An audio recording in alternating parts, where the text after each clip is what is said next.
আসলে আজ থেকে ২০ বছর আগেও মানুষ এই দিবসের কথা জানতো না। এখন এই দিবস জানে না এমন বাঙালি নেই। আমরা এই দিবস সম্পর্কে বিভিন্ন আঙ্গিকে বোঝার চেষ্টা করি। প্রথম কথা হলো বিশ্ব ভালোবাসা দিবস বলা হয় 14ই ফেব্রুয়ারিকে। এটা এক ধরনের প্রতারণা বলা চলে, কারণ আমরা যখন ইংরেজিতে খুঁজতে যাই বিশ্ব ভালোবাসা দিবস, ওয়ার্ল্ড লাভ ডে বা এই ধরনের কোনো স্বীকৃত পরিভাষা কোথাও পাওয়া যায় না।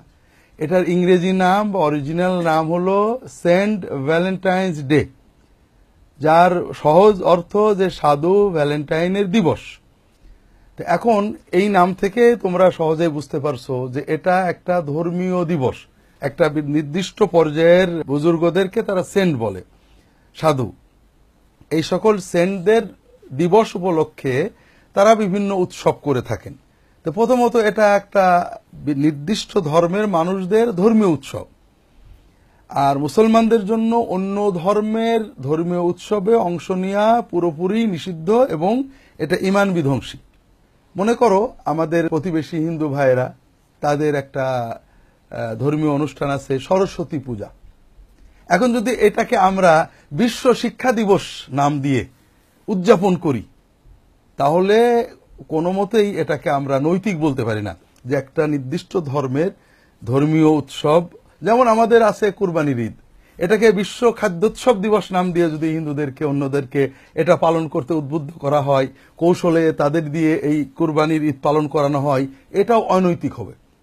ঠিক তেমনি সেন্ট ভ্যালেন্টাইন্স ডে, সাধু ভ্যালেন্টাইন দিবস, সাধু ভ্যালেন্টাইনের ওরস, সাধু ভ্যালেন্টাইনের বার্ষিকী উপলক্ষে এটাকে প্রতারণামূলকভাবে বিশ্ব ভালোবাসা দিবস অনুবাদ করে ধর্মীয় দিবসটাকে সেকুলার রূপ দিয়ে যে আমাদের সমাজে প্রচলন করা হচ্ছে, চালু করা হচ্ছে, এটা নিঃসন্দেহে প্রতারণা। এর মাধ্যমে একটা ধর্মীয় দিবস সেকুলার দিবস, মানে ধর্মহীন একটা সাধারণ আনন্দের দিবসে পরিণত হয়েছে। ফলে অন্যান্য ধর্মের মানুষেরা খ্রিস্টান ধর্মের দিবসটা পালন করে তাদের ধর্মকে ক্ষতিগ্রস্ত করছে, ঈমান নষ্ট করে ফেলছে।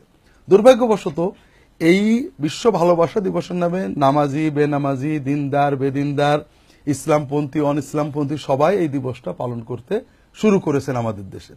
এটা হলো এই দিবস পালনের প্রথম পর্যায়টা। দ্বিতীয় বিষয়টা ভালো করে বোঝো যে ভালোবাসা অনেক রকমের আছে। যেমন মনে করো মাকে ভালোবাসা, সন্তানকে ভালোবাসা, দেশকে ভালোবাসা, দরিদ্রকে ভালোবাসা, এগুলো কিন্তু ভালোবাসা।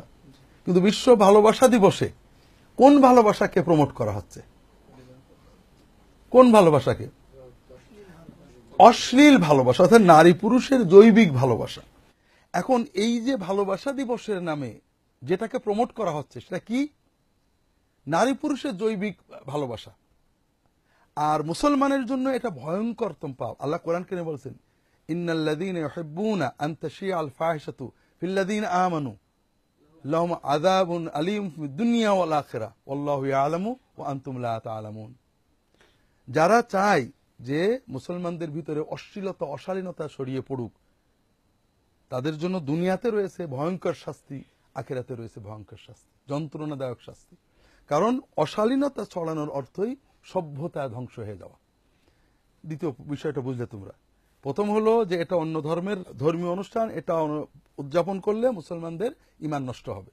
দ্বিতীয় হলো এটার মাধ্যমে অশালীনতাকে প্রমোট করা হচ্ছে। একজন মুসলমান অশালীনতা প্রমোট করতে পারে না, তাহলে তার দুনিয়াতে এবং আখিরাতে কঠিন শাস্তি, তার পারিবারিক জীবনে শাস্তি আসবে, সামাজিক জীবনে সে মরণের আগে অনুভব করবে সে নরক যন্ত্রণা ভোগ করছে। এই দিবস পালন করা মানে খ্রিস্ট ধর্ম পালন করা, এটা কোনো মুসলমান করতে পারে না। এই জন্য আমরা মাঝে মাঝে বলি যে ভ্যালেন্টাইন্স দিবসে গিফট দেওয়া, পেপসি খাওয়া, র্যালি করার চেয়ে 10-20 কেজি শুয়োরের গোশত কিনে ভুনে খেলে গুনাহ অনেক কম হবে। কারণ প্রথম কথা, শুয়োরের গোশত খেলে কেউ হালাল জেনে খায় না। গুনাহ হয় বোঝে, একবার খেলো গুনাহ হলো। কিন্তু এই যে দিবস, খ্রিস্ট ধর্মীয় দিবস পালন করছে হালাল জেনে। দ্বিতীয়ত এটা অন্য ধর্মের অনুষ্ঠান, কথা বুঝছো না? তৃতীয়ত একবার শুয়োরের গোশত খেলে প্রতিদিন খাওয়ার লোভ হয় না, এত মজাদার শুয়োরের গোশত মনে হয় না, যা আমরা শুনি। কিন্তু অশালীনতায় একদিন গেলে পরের দিন আবার মনে হয় যাব। আবার এই তোর তারুণ্যের কারণে অশালীনতা তার মাথায় ঘুরতে থাকে, তার মানে স্বাভাবিক বিকাশ বন্ধ হয়ে যায়। এই জন্য আমরা সবাই এই দিবস পালনকে বর্জন করব এবং এটা বর্জনের দাওয়াত দেব। এটা বর্জন করতে মানুষদেরকে বলবো। নারী পুরুষের জৈবিক ভালোবাসা প্রমোট করা লাগে না, এমনি প্রমোটেড, এটাকে কন্ট্রোল করতে হবে।